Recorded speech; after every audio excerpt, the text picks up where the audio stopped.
బాగుపడిపోతావా? ఎన్నడూ నువ్వు బాగుపడవు. ఒక ఆయనంట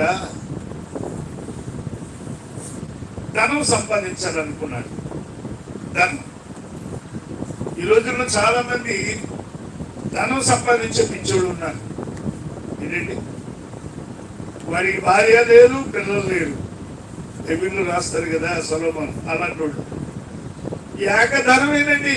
సంపాదించాడు, కోట్లు సంపాదించాడు. ధన సంపాదనే. గమనస్తుడు అయిపోయాడు, తర్వాత సంపాదించాడు. ముసలోడు అయిపోయిన తర్వాత ఎంతకాలం ఉంటాడమ్మా? ఎంతకాలం ఉంటాడండి? 70-80 సంవత్సరాలు ఉంటాడు.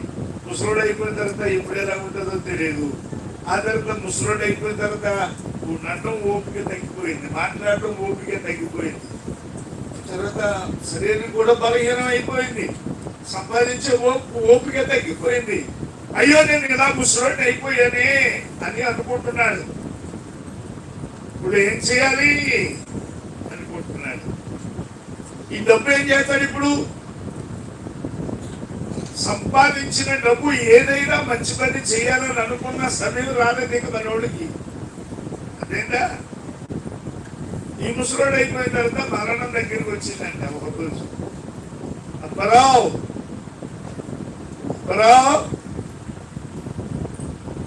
రా. ఎక్కడికి? నీ చావు తెచ్చుకోకనా? అవు, చావు నీ దగ్గరికి వచ్చింది, చావు రమ్మంటున్నది, రా. అయ్యో నేను ఎంతదాన్ని సంపాదించాను, ఏం చేయాలో నాకు అర్థం కాదు. ఓ మరణమా, నాకు ఒక రోజు సమయం ఇస్తే నా ధనాన్ని ఎవరికో పంచిపెట్టేస్తాను బాబు, మంచి పని చేస్తాను బాబు, ఒక రోజైనా నాకు సమయం ఇవ్వమంటే, మరణం అన్నది ఒక రోజు కాదు, ఒక పూట కూడా నీకు సమయం దొరుకుతుంది. నీకు 10 నిమిషాలు సమయం ఇస్తున్నాను, నువ్వేం చేసుకుంటావు చేసుకో. 10 నిమిషాల్లో నువ్వేం చేసుకుంటావు చేసుకోండి.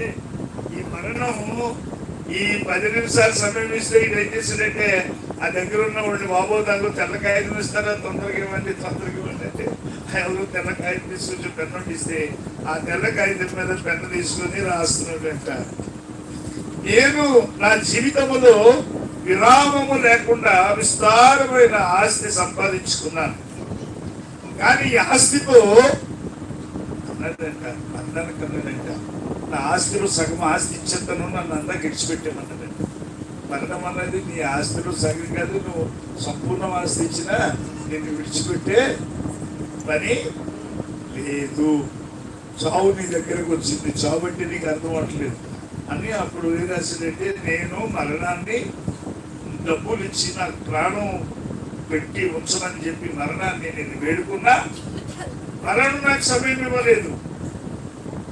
నేను సంపాదించిన డబ్బును పెట్టి మరణాన్ని కొనుక్కుందాం అనుకున్నాను, కానీ మరణాన్ని కొనుక్కోలేకపోయాను. ఎందుకంటే ఈ డబ్బు అని రాసి పెట్టాను. ఎందుకు ఈ డబ్బు అని రాసి పెట్టి ఆ కాగితం వాడికి ఇచ్చాను. అంటే లోకం తెలుసుకోవాలని చెప్పి. ఎందుకు డబ్బు? చనిపోయిన తర్వాత ఎందుకంటే ఎవడం లేడు తినడానికి. పిల్లలు ఉన్నారా, భార్య ఉందా, మనవాళ్ళు మనవాళ్ళు ఉన్నారు, ఎవరో తింటారు అనుకున్నది.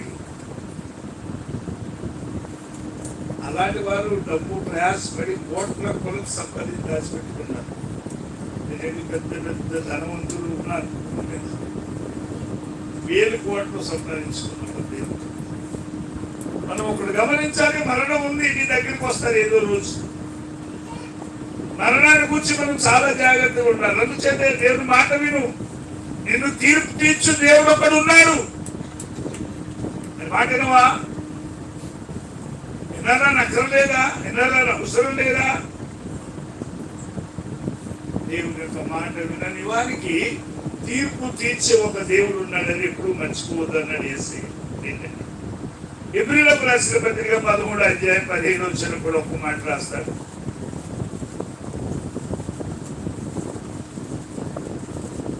వారు